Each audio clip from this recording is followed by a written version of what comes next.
నష్టాల్లో ఉన్న ఆక్వా రంగం ట్రంప్ టారిఫ్ల నిర్ణయంతో మరింత కుదేలవుతోంది.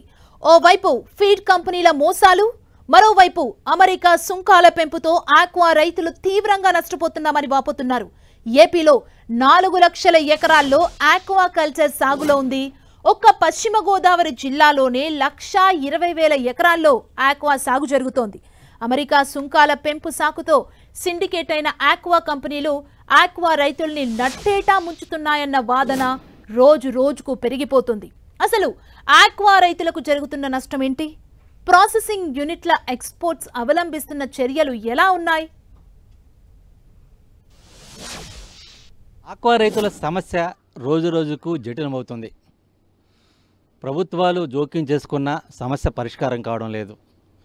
ఒక పక్కన రైతులు తీవ్రంగా నష్టపోతున్నామని క్రాప్ హాలిడేని దిక్కని హెచ్చరికలు జారీ చేస్తుంటే, మరో పక్కన ప్రాసెసింగ్ కంపెనీల యాజమాన్యం ఇంకా సిండికేట్గానే వ్యవహరిస్తూ రైతులను తీవ్రంగా నష్టపరుస్తున్నారనే ఆరోపణలు వెలువెత్తుతున్నాయి. అసలు రైతుల నష్టాలు బారిన పడటానికి, రొయ్య రైతుల సంక్షోభానికి కారణాలు ఏంటనేది ఈరోజు 10 టీవీ గ్రౌండ్ రిపోర్ట్లో చూద్దాం. ఒకేసారి కేజీ రొయ్యకి 40 రూపాయలు తగ్గించుకుంటున్నాయి ఎగుమతి కంపెనీలు. చైనా, మియన్మార్ దేశాలకు పంపే రొయ్యల ధరను ట్రంప్ విధించిన సుంకం పేరుతో తగ్గించేసిన తీరు ఇప్పుడు చర్చనీయాంశంగా మారింది. ఆరుగాలం కష్టపడి పండించిన ఆక్వా రైతులు నట్టేట మునిగిపోతున్నామని ఆవేదన వ్యక్తం చేస్తున్నారు. ఉభయ గోదావరి జిల్లాలో ఆక్వా రైతులు ఆందోళనలు రోజు రోజుకు పెరిగిపోతున్నాయి.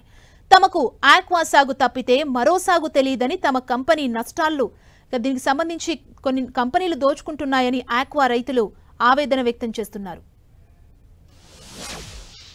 ఆక్వా రైతులు కలుగుతున్నటువంటి ఇబ్బందులు కానీ, ఎదురవుతున్న సమస్యలంతా కూడా ఇప్పుడు పెద్ద చర్చనీయాంశంగా అవుతుంది. ముఖ్యంగా ఇటువంటి పరిస్థితుల్లో అసలు ఆక్వా సాగు ఏ విధంగా కొనసాగుతుంది, ఒక రొయ్యని 100 కౌంటుకు పెంచాలంటే ఎన్ని నెలలు సమయం పడుతుంది, అసలు ఈ రైతులు ఏ విధంగా కష్టాలు పడుతున్నారనేది కూడా ఇప్పుడు పెద్ద ఎత్తున చర్చ జరుగుతుంది. ఒక పక్కన సీడ్ కంపెనీలు, మరో పక్కన ఫీడ్ కంపెనీలు అన్నీ కూడా పెద్ద ఎత్తున ఆక్వా రైతులనే టార్గెట్గా చేసి దోపిడీ చేస్తున్నాయని చెప్పి కూడా పెద్ద ఎత్తున ఆరోపణలు వస్తున్న సందర్భం. ఇంత పంట పండించి సాగు పట్టుబడి వచ్చేసి ఆ సమయానికి అటు ప్రాసెసింగ్ కంపెనీలు, ఎక్స్పోర్టర్స్ అంతా కూడా సిండికేట్గా ఏర్పడి రైతులను తీవ్రంగా మోసం చేస్తున్నారనేది కూడా పెద్ద ఎత్తున ఆరోపణలు వస్తున్న సందర్భం అయితే కూడా ఉంది. అయితే దీనికి సంబంధించి రైతులు సాగు చేస్తున్నటువంటి రైతులు గ్రౌండ్ లెవెల్లో ఈ పరిస్థితులు ఎలా ఉన్నాయంటే కూడా ఒకసారి వారితో కూడా అడిగి తెలుసుకుందాం. చెప్పండి, అంటే పరిస్థితులు అంటే ఇప్పుడు ఒక కేజీ 100 కౌంటు రొయ్య పెంచాలంటే ఎంత సమయం పడుతుంది, ఎంత ఖర్చు అవుతుంది, అసలు దీనికి సంబంధించి ఇప్పుడు ప్రధానంగా సమస్య అంటే ఒక కేవలం విదేశీ సుంకం విధించడం వల్లనే రేటు తగ్గిందా, లేకపోతే రైతులకి ఎటువంటి ఇబ్బందులు ఏర్పడుతున్నాయి? సార్, పూర్తిగా ఒక 100 కౌంటు రొయ్య మేము దాన్ని తయారు చేయాలంటే 2 నెలలు పడుతుంది సార్. ఏదైతే ఈ 2 నెలలు కూడా ఏదైతే చిన్న పిల్లోడిని మనం పుట్టినప్పుడు ఎంత జాగ్రత్తగా చూసుకుంటామో, ఈ 2 నెలల్లో కూడా 100 కౌంటు రొయ్యని మేము తయారు చేసి ఇవ్వాలంటే అదే జాగ్రత్తలో చూసుకోవాలి.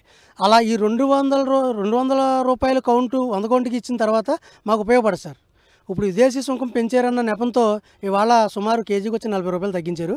మాకు 250 రూపాయలు 100 కౌంటు ఇస్తేనే కానీ వర్కౌట్ అవుతుంది రైతు. అలాంటి పరిస్థితుల్లో అలా వంకతో మొత్తం పూర్తిగా రైతులు కుదేలు చేసే పరిస్థితి వచ్చిందండి.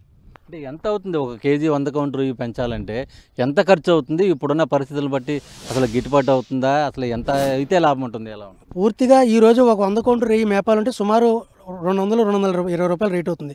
ఇవాళ ఉన్న ఫీడ్ రేటుకి, సీడ్ రేటుకి, ఈ లీజుల రేట్లకి, ఈ లేబర్ ఖర్చులకి ఇవన్నీ కలిపితే మాకు వర్కౌట్ అయ్యే పరిస్థితి లేదు. 100 కౌంటు 250 రూపాయలు ఉండాలి సార్.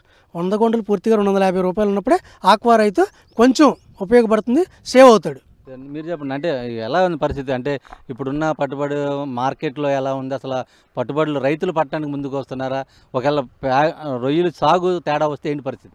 దళారులండి, దళారుల వల్ల ఏంటంటే రైతు మేము పోతున్నాం.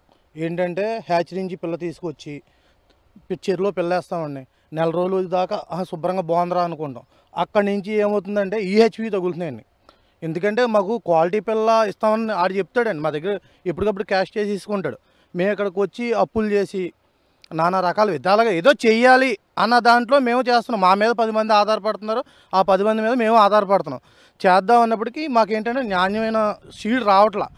మేతల రేట్లు చాలా దారుణంగా పెరుగుతున్నాయండి. కనీసం అది ఎప్పుడూ అలా పెరుగుతామే కానీ మేతల రేట్లు డౌన్ అవుతాం అన్నది లేదు.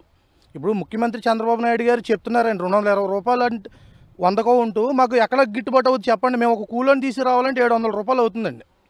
తీసుకొచ్చి మమ్మల్ని ఏదో ముఖ్యమంత్రి గారి దాకా వెళ్ళింది కాబట్టి మాకేంటంటే కొంచెం న్యాయం చేసి 250 రూపాయలు నిలబడిలాగా కొంచెం ఆయన దృష్టికి తీసుకెళ్ళండి ప్రభుత్వం కలవ చేసుకుని. మాకేంటంటే కొంచెం సబ్సిడీ ట్రాన్స్ఫరాలు ఒకటి ఆపేశారండి. అవి కూడా ఆయన దృష్టికి తీసుకెళ్ళి మా రైతుని కొంచెం ప్రోత్సహిస్తే కొంచెం ముందుకు వెళ్తామండి. ఎందుకంటే అండి మేము చేసేవన్నీ లీజులు చెరువులండి. మా వచ్చినా పోయినా మేము అయితే లీజులు అయితే కంపల్సరీ కట్టాల్సిందేనండి. ఏంటంటే రైతు మేము ఆపుకోలేక మేము ఏదో అలా చేస్తున్నాం అంతేనండి. ఏంటంటే ఇంకా ప్రభుత్వం ఇదే కొనసాగితే కనుక మేము రోడ్డు ఎక్కుతాం తప్పించి మా వల్ల అయితే ఏమీ కాదండి. ఇప్పుడు 250 రూపాయలు ఉంది కదా అని మేము ఏదో ఇప్పుడు తీసుకొచ్చి పిల్లేసానండి. రేపు పొద్దున మార్కెట్ మళ్ళీ డౌన్ వేసవకాలం అంటారు, అయ్యి అంటారు, ఏదో సమస్య చెప్తారండి. 190 రూపాయలు 200 రూపాయలు రేట్ అంటారు. అక్కడ అవుతుందే 240 రూపాయలు అండి. ఒక రైతుకి 240 రూపాయలు అవుతుందండి 100 కౌంట్ వచ్చేటప్పటికి. ఈ 100 కౌంట్ వచ్చేదాకా కూడా ఆగుతలేదు కదండి. షీలు నాణ్యత లేదు. దానికోసం ఏదో కొంచెం ప్రభుత్వం మమ్మల్ని ఆదుకోవాలి. సబ్సిడీ ట్రాన్స్ఫర్ ఇచ్చి మన రైతుని ఏ దృష్టి తీసుకెళ్ళండి చంద్రబాబు నాయుడు గారిని కోరుకుంటే ఇదే. ఇది మొత్తానికి సంబంధించి అంటే ఇప్పుడు ఆక్వా రంగం పైన అంటే ఎక్కువగా ట్రంప్ సుంకాల పేరుతో కొనసాగుతున్నటువంటి ఏదైతే ఈ సంక్షోభం ఉందో ఈ సంక్షోభానికి ప్రధాన కారణం మొత్తం అంతా కూడా దళారులు అధికంగా అవటం, అలాగే ప్రాసెసింగ్ కంపెనీలు మాయాజాలంతోనే ఎక్కువగా జరుగుతుంది. సాధారణంగా కష్టపడి పండిస్తున్నటువంటి రైతు అయితే కూడా తీవ్రంగా నష్టపోవాల్సిన పరిస్థితులు అయితే కూడా ఏర్పడుతున్నాయి అనేది కూడా రైతులు కొంత ఆవేదన వ్యక్తం చేస్తున్నారు. ఏ సమస్య వచ్చినా ఆక్వా రైతులపైనే భారం మోపుతూ అటు నష్టాలు మరింత పెరిగే విధంగా కూడా కొనసాగుతున్నాయి. ఈ నేపథ్యంలోనే ప్రభుత్వం సరైన చర్యలు తీసుకోవాలనేది కూడా అటు ఆక్వా రైతులు అయితే కూడా కోరుతున్న పరిస్థితులు అయితే కూడా ప్రస్తుతం పశ్చిమ గోదావరి జిల్లాలో నెలకొన్నాయి. ఆక్వా రైతుల కష్టాల గురించి తెలిసిన సీఎం చంద్రబాబు అత్యవసరంగా ఆక్వా రైతు సంఘాలతో భేటీ అయ్యారు. 100 కౌంట్ రొయ్య కేజీ 220 రూపాయలకు కొనుగోలు చేయాలని సీఎం చంద్రబాబు ఆదేశించారు. అయినా ప్రయోజనం లేదని అటు ఆక్వా రైతులు ఇటు ట్రేడర్స్ ఆగ్రహం వ్యక్తం చేస్తున్నారు. ప్రాసెసింగ్ కంపెనీలు ఎక్స్పోర్ట్ రైతులను ట్రేడర్స్ ని మోసం చేస్తున్నాయని ఆరోపణలు చేశారు. సీఎం చంద్రబాబు ఆదేశాలను బేఖాతరు చేస్తున్నాయని ఆరోపణలు వెల్లువెత్తుతున్నాయి. ఆకివీడులోని అటు హోల్సేల్ మార్కెట్ వద్ద ఉన్నాము. ఇక్కడ మార్కెట్ వద్ద చూస్తే మనం చూడొచ్చు రొయ్యలకు సంబంధించి కూడా ఏ సైజు ఎలా ఉన్నాయి అనేది కూడా వ్యాపారులు అంటే రైతుల నుంచి నేరుగా ఇక్కడ వ్యాపారులు కొనుగోలు చేసి ఇక్కడి నుంచి వాళ్ళంతా కూడా ట్రేడింగ్ చేస్తూ ఉంటారు. దీనికి సంబంధించి అక్కడ వాళ్ళకి వెంటనే ఏ తేడా వచ్చినా రైతులు వెంటనే పట్టుబడి పట్టి ఆ రొయ్యలను మళ్ళీ ఇక్కడ మార్కెట్కు తీసుకువస్తూ ఉంటారు. దీనికి సంబంధించి కూడా ఇప్పుడు కొంతమంది ట్రేడర్స్ ఎవరు కూడా కొనుగోలు చేయని పరిస్థితుల్లో కొంతమంది రైతులైతే కూడా పట్టుబడి పట్టిన రొయ్యలంతా కూడా తీసుకొస్తున్న పరిస్థితులు అయితే కూడా ఉన్నాయి. ఎలా ఉంది రేటు, ఎలా ఉంది అసలు ఇప్పుడు ఏమైంది, ఎంతగా కొన్నారు రేట్ అండి? 100 కౌంటు 250 రూపాయలు అమ్మేదండి. ఇప్పుడు 100 కౌంట్ వచ్చి 180 రూపాయలు 200 లోపల వచ్చేసిందండి. కొనేవాళ్ళు కూడా లేరండి. అంటే మామూలుగా పెద్ద ట్రేడర్స్ వచ్చి వాళ్ళు తీసుకెళ్తారు. 250 రూపాయలు 260 రూపాయలు కొనేవారండి. అంటే ఇప్పుడు పడిపోయిందండి రేటు. ఇప్పుడు ఈ మార్కెట్కి తీసుకొచ్చాక అంటే ఎమర్జెన్సీగా పట్టావా ఎలా?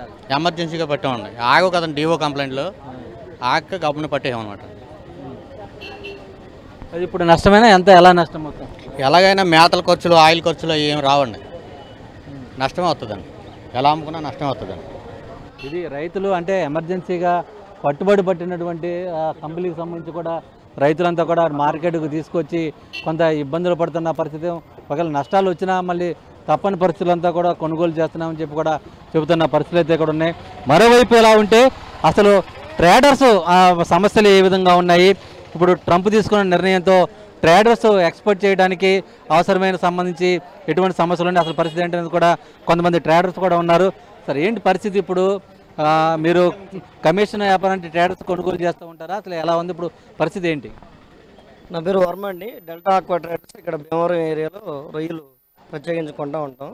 ఈరోజు ట్రంప్ తీసుకున్న నిర్ణయం వల్ల పశ్చిమ గోదావరి జిల్లాలో తీవ్రమైనటువంటి నష్టం జరుగుతుంది. రైతులు ఏ రకంగా ఇబ్బంది పడుతున్నారో మనం చూసాం.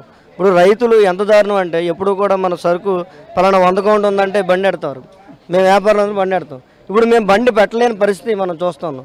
ఎందుకంటే మన కంపెనీ ఆర్డరు మీరు ఆగండి అని అంటున్నారు. మేము ఒకవేళ వీళ్ళ దగ్గర మేము మాట ఇచ్చినా కానీ బండి లేని పరిస్థితి, క్యాన్సిల్ చేయాల్సి వస్తుంది. మరి వీళ్ళు ఇప్పుడు ఏం చేస్తారు రైతులు? వీళ్ళే బండి ఎట్టుకుని ఓ 4 మార్కెట్లు విజయవాడ, వైజాగ్, కాకినాడ, తెలంగాణ, హైదరాబాదు ఈ రాష్ట్రాలు అక్కడ కొంచెం అక్కడ 10 బాక్సులు అక్కడ 10 దింపుకుని అమ్ముకోవాల్సిన పరిస్థితి మనం చూస్తున్నాం. అంటే ఈరోజు రొయ్యల రైతులు చాలా తీవ్రమైన ఇబ్బందులు పడుతూ ఉన్నారు. అలాగే ఇప్పటికే మేతల భారం విపరీతంగా పెరిగింది, నాణ్యమైన పిల్లలేక నష్టాలు పాలవుతున్నారు, వాతావరణంలో వచ్చిన మార్పుల వల్ల ఇబ్బంది పడుతున్నారు. ఇన్ని ఇబ్బందులు పడుతున్న రైతులు ఈరోజు ట్రంప్ తీసుకున్న నిర్ణయంతో ఈరోజు వాళ్ళ తలకాయ మీద తాటికాయ పడ్డట్టు ఈరోజు చాలా ఇబ్బంది పడుతూ ఉన్నారు. అంటే సాధారణంగా ఇప్పుడు మీరు వ్యాపారం చేస్తూ ఉంటారు, ట్రేడింగ్ పంపిస్తూ ఉంటారు. అంటే ఈ పరిస్థితి గత వారం రోజుల నుంచి కూడా ఎక్కడ రైతులు పట్టుబడి పట్టిన పరిస్థితులు, ట్రేడింగ్ ఎక్కడ కూడా ఎగుమతులు జరిగిన పరిస్థితులు, అంటే భవిష్యత్తు ఏ విధంగా ఉండబోతుంది అనుకోవచ్చు?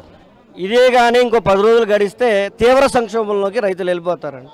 కొద్దో గొప్ప ఇప్పుడు ఏదో స్టోరేజ్ నిల్వలు ఉన్నాయి కాబట్టి వాళ్ళకి నష్టం వచ్చినా లాభం రాకపోయినా ఏదో రకంగా వాళ్ళ ఏదో రేటు చెప్పి తీసుకువెళ్తున్నారు. కానీ ఇదే పరిస్థితి 10-15 రోజులు 2 వారాలకు పైగా గడిస్తే మాత్రం ఏ ఒక్క ట్రేడరు ఏ ఒక్క కంపెనీ కూడా సరుకులు కొనే పరిస్థితి లేదు. అప్పుడు ఖచ్చితంగా రైతులందరూ కూడా క్రాప్ హాలిడే ప్రకటించుకోవాల్సిన దుస్థితి నెలకొంటుంది. దయచేసి ప్రభుత్వం స్పందించాలి, రైతులందరినీ ఆదుకోవాలి, ఎగుమతిదారులకి కొంచెం సదుపాయం కల్పించాలి, వ్యాపారస్తులను ఇబ్బంది పాలు చేయకుండా చర్యలు తీసుకోవాలని కోరుతున్నాం. అది మొత్తానికి చూస్తుంటే ఎక్కడ చూస్తున్నా అంటే ఒక పక్కన రొయ్యల సంబంధించి సాగు చేసే రైతులతో పాటు వాటిని ట్రేడింగ్ చేసేటువంటి వ్యాపారులు కూడా తీవ్ర ఇబ్బందులు ఎదుర్కొన్న పరిస్థితులు అయితే కూడా ఉన్నాయి. వెంటనే కేంద్ర ప్రభుత్వంపై రాష్ట్ర ప్రభుత్వం ఒత్తిడి రావడం ద్వారానే ఈ సమస్య పరిష్కారం అవుతుందని చెప్పి కూడా ట్రేడర్స్ అయితే కూడా కొంత ఆవేదన వ్యక్తం చేస్తున్నారు. భారత్లో ఇప్పుడు రొయ్యకే కాదు, ఆ రొయ్యను పండించే రైతుకు కూడా ఆక్సిజన్ అందడం లేదు. ఫీడ్, సీడ్ నాణ్యతపై దృష్టి పెట్టాలని రైతులు డిమాండ్ చేస్తున్నారు. ప్రభుత్వం స్పందించుకుంటే ఆక్వా క్రాప్ హాలిడే తప్పదంటున్నారు రైతులు. భారత ఆర్థిక వ్యవస్థలో కీలకమైన రొయ్య ఎగుమతిపై ట్రంప్ టారిఫ్ ప్రభావం పడటంతో దేశంలోనే అత్యధికంగా ఆక్వా సాగు చేస్తున్న ఉభయ గోదావరి జిల్లాలో రైతులు తీవ్ర ఆగ్రహానికి ఆవేదనకు గురవుతున్నారు. సంక్షోభంలోకి వెళ్ళిపోయినటువంటి ఆక్వా రంగానికి సంబంధించి కూడా రైతులు క్రాప్ హాలిడే ప్రకటించిన సందర్భం అయితే కూడా ఉంది. వచ్చే 3 నెలల కాలంలో పూర్తి స్థాయిలో రొయ్యల సాగు నిలుపుదల చేయాలని చెప్పి పాలకొల్లుకు సంబంధించినటువంటి 3 నియోజకవర్గాలకు సంబంధించి జై భారత్ క్షీర రామ ఆక్వా సంఘం అయితే కూడా నిర్ణయం తీసుకుంది. దీనికి సంబంధించి కూడా అసలు వాళ్ళు ఎందుకు ఇంత నిర్ణయం తీసుకోవాల్సి వచ్చింది ఏంటనేది కూడా ఒకసారి వాళ్ళతో కూడా మాట్లాడదాం. సార్, ఇప్పటికే మీరు క్రాప్ హాలిడే ప్రకటించారు, దీనికి సంబంధించి రైతులు ఏ విధంగా అంటున్నారు? అంటే గవర్నమెంట్ కూడా 220 కొంటామని చెప్పి ముఖ్యమంత్రి చంద్రబాబు సమక్షంలో కూడా తీర్మానించిన పరిస్థితి, అసలు ఏంటి పరిస్థితి? కనీసం గవర్నమెంట్ తీసుకున్న నిర్ణయాలైనా ఇంప్లిమెంటేషన్ జరగాలని మేము కోరుకుంటున్నాం. గవర్నమెంట్కి రిప్రజెంటేషన్ ఇచ్చారు, అంటే ఏదైతే రైతు కష్టం ఉన్నదో రైతుకి కనీసం ఈరోజు 100 కౌంటు మేము పండించాలంటే 240 రూపాయలు ఖర్చు అవుతుంది. అది సీడ్ కావచ్చు, ఫీడ్ కావచ్చు, లీజు ఇలాంటివి. కనీసం ఏంటంటే కింద కౌంట్ వచ్చిపోతే రైతు నష్టపోతాడు, కొంచెం పైకి వచ్చి 70, 60, 50 కౌంట్ వస్తే లాభం పొందుతాడు. కనీసం 100 కౌంట్ వస్తే సస్టైన్ అవుతాడు. 100 కౌంట్లో రైతు వస్తే కనీసం పెట్టుబడి పోకుండా నిలబడతాడు. అలాంటి 100 కౌంట్కి ఒక బేస్ కరెక్ట్ అయిన రేటు, వరి ధాన్యానికి ఎట్లాగైతే గిట్టుబాటు ధరని ఒక ప్రైస్ ఫిక్స్ చేస్తున్నారో అలాగే ఒక 250 రూపాయలు రేట్ ఫిక్స్ చేసినట్టయితే కనుక రైతు మనుగడ కొనసాగుతూ ఉంటుంది. లేకపోతే కనుక ఈ మనుగడ చాలా కష్టమైపోయిన పరిస్థితి ఉన్నది. రైతులందరూ ఇబ్బంది పడిపోతున్నారు. ఈరోజు కూడా క్రాప్ హాలిడే చేయాలంటే మాకు కూడా చాలా ఇబ్బందికర పరిస్థితులే. ఎందుకంటే వర్కర్స్కి అందరికీ జీతాలు ఇవ్వాలి, లీజులు ఇచ్చుకోవాలి, తర్వాత ఈ సామాన్లు అన్నీ పాడవుతూ ఉంటాయి. కానీ గత్యంతరం లేని పరిస్థితుల్లో మాకు మేము రక్షించుకోవడం కోసం తప్పనిసరి పరిస్థితి కొన్ని కఠినమైన నిర్ణయాలు తీసుకోవాల్సి వస్తుంది. ప్రత్యేకంగా అంటే మీరు ఇప్పటికే క్రాప్ హాలిడే ప్రకటించారు. ఒక ఆక్వా రంగంతో పాటు ఇంకా అనేక రంగాలు ఈ క్రాప్ హాలిడే వలన నష్టపోయే పరిస్థితులు కూడా ఉంటున్నాయి. అంటే ప్రభుత్వం ఎటువంటి నిర్ణయాలు తీసుకుంటే పర్మనెంట్గా సొల్యూషన్ ఏర్పడుతున్నారు? ఈరోజు క్రాప్ హాలిడే తీసుకుందే కేవలం ఎవరిని ఒత్తిడి చేయడానికి లేకపోతే ఎవరిని బెదిరించడానికి కాదండి.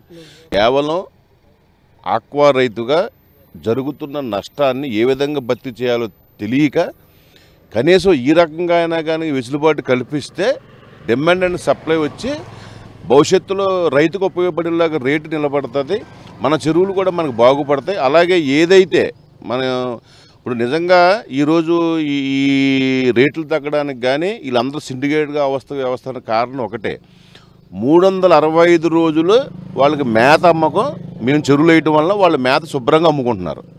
సీడు శుభ్రంగా 365 రోజులు సీడ్ అమ్ముకుంటున్నాడు. ప్రాసెసింగ్ ప్లాంట్ 365 రోజులు రొయ్యి కొనుక్కుని ఎక్స్పోర్ట్ చేసుకుంటున్నాడు. అంటే మనం చేయటం వల్ల వీళ్ళు 365 రోజులు సంపాదించుకుంటున్నారు. కానీ ఈ 365 చేసిన రైతు 100 రోజులే బాగుంటున్నాడు, 265 రోజులు నాశనం అయిపోతున్నాడు. ఈ ఏళ 220 రూపాయలు గవర్నమెంట్ రేటు పెట్టిందంటే ఖాళీ గత్యంతరం లేక గవర్నమెంట్కు 220 రూపాయలు పెట్టిన రేట్ని మనం తప్పక, ఒకవేళ ఈ క్రైసిస్లో ఈ అమెరికన్ సుంకం తగ్గించారు కదా, సరే కనీసం పర్వాలేదు 220 రూపాయలు అంటే కొన్నాళ్ళు, ఒక వారం 10 రోజులు కనుక నిలబడితే తర్వాత మనం ఆ కల్చర్ పెరుగుతాయి రేట్లు లేదని చెప్పేసి మనం కూడా గవర్నమెంట్ పెట్టిన స్వాగతించవు. కానీ ఆ 220 రూపాయలు పెట్టిన రేటును కూడా, ఇవాళ గవర్నమెంట్ రేటును పెట్టిన కూడా వీళ్ళు ఇది గవర్నమెంట్ సమక్షంలో తీసుకున్న నిర్ణయాల్ని కనీసం అమలు చేయలేదు. దానికోసం 4-5 సార్లు నేను ఉద్యమం చేశాను. మిగతా సంఘాలను కూడా నేను అడిగాను, ఎందుకు రోడ్డు ఎక్కరో, ఎందుకు మాట్లాడరు, గవర్నమెంట్ సమక్షంలో తీసుకున్న నిర్ణయాన్ని అమలుపరచకపోతే ఇంకెందుకు మనం అని చెప్పి అన్నాం. అలాగే గవర్నమెంట్ చెప్పి నిర్ణయాన్ని అమలు చేయవలసిన పరిస్థితి ఎవరిదే, గవర్నమెంట్ అమలు చేయాలి. గవర్నమెంట్ మీరు ఎందుకు చేయకపోతే మేము లైసెన్స్ రద్దు చేస్తాం, మిమ్మల్ని సస్పెండ్ చేస్తామని చెప్పి గవర్నమెంట్ కనుక సీరియస్గా చర్య తీసుకుంటే వీళ్ళందరూ కూడా వ్యవస్థ దారికి ఉంటుంది. వాళ్ళకి ఏంటి నెప్పంటే వాళ్ళకి గవర్నమెంట్ వాళ్ళ మీద యాక్షన్ తీసుకోదు, వాళ్ళు ఇలాగే మాఫియాగా తయారవుతారు. చివరికి ఎవడరా బలైపోయిందంటే రైతులు బలైపోవాలి. అందుకే రైతు నష్టపోతున్నాడు. ఇది ఉద్యమంలా తయారయ్యి చివరికి పెను గాలిదో తుఫాన్లాగా మారి అది అవన్నీ చుట్టక ముందే ప్రభుత్వం కూడా కళ్ళు తెరిచి వెంటనే ఈ సిండికేట్ వ్యవస్థని వీళ్ళందరినీ అరికెడితే అందరూ ప్రభుత్వం బాగుంటుంది, రైతు బాగుంటాడు. రైతు బాగుంటే ఈ ఇండస్ట్రీ కూడా బాగుంటుంది, వాళ్ళు కూడా బాగుంటారు. ఇప్పుడు మేము మానేస్తే ఏం చేస్తారండి, వాళ్ళు మాలాగే మూసుకుని కూర్చోవాలి కదా. అంచేత ఇవన్నీ బాగుండాలంటే రైతుని చంపకండి, రైతును ఆదుకోండి. ప్రభుత్వం చేసినా ఎవరు చేసినా మీకు రైతు సహకరిస్తాడు, దానికి కృషి చేయమని చెప్పి ప్రభుత్వం కూడా విజ్ఞప్తి చేస్తున్నాం.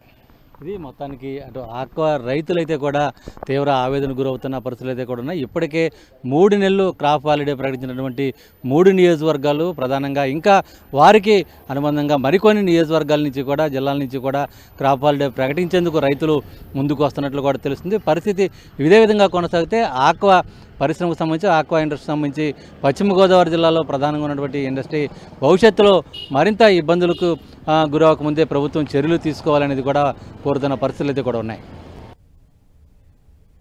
మరోవైపు సీడ్ కంపెనీల దోపిడీకి కళ్ళెం వేయాలన్న డిమాండ్ మాత్రం రోజుకు బలపడుతుంది. మొత్తానికి ఆక్వా సంక్షోభం నుంచి బయటపడేందుకు కేంద్ర రాష్ట్ర ప్రభుత్వాలు ఎలాంటి నిర్ణయాలు తీసుకుంటాయని ఆక్వా రైతులు ఎదురుచూస్తున్నారు.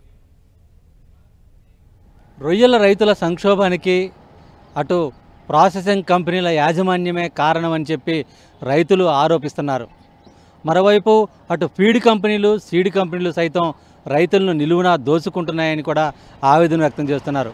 ప్రభుత్వాలు జోక్యం చేసుకొని రొయ్య రైతులను ఆదుకోకపోతే క్రాప్ హాలిడేని దిక్కని ప్రకటిస్తున్నారు. ఈ నేపథ్యంలో ప్రభుత్వం ఎటువంటి చర్యలు తీసుకుంటుంది, అటు రైతులని క్రాప్ హాలిడేకి వెళ్ళకోకుండా చర్యలు తీసుకుంటుందా, లేదంటే క్రాప్ హాలిడేనే శరణమనే విధంగా వ్యవహరిస్తుందా అనేది కూడా అర్థం కాని పరిస్థితులు అయితే కూడా ఉన్నాయి.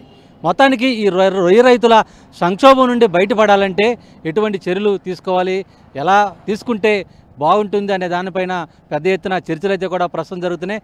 అయితే ఈ అంశం ఎటువైపు దారితీస్తుంది అనేది కూడా వేచి చూడాల్సిన అవసరం ఉంది. వీడిన ప్రసాద్తో శ్రీనివాస్, 10 టీవీ, పశ్చిమ గోదావరి జిల్లా భీమవరం నుండి.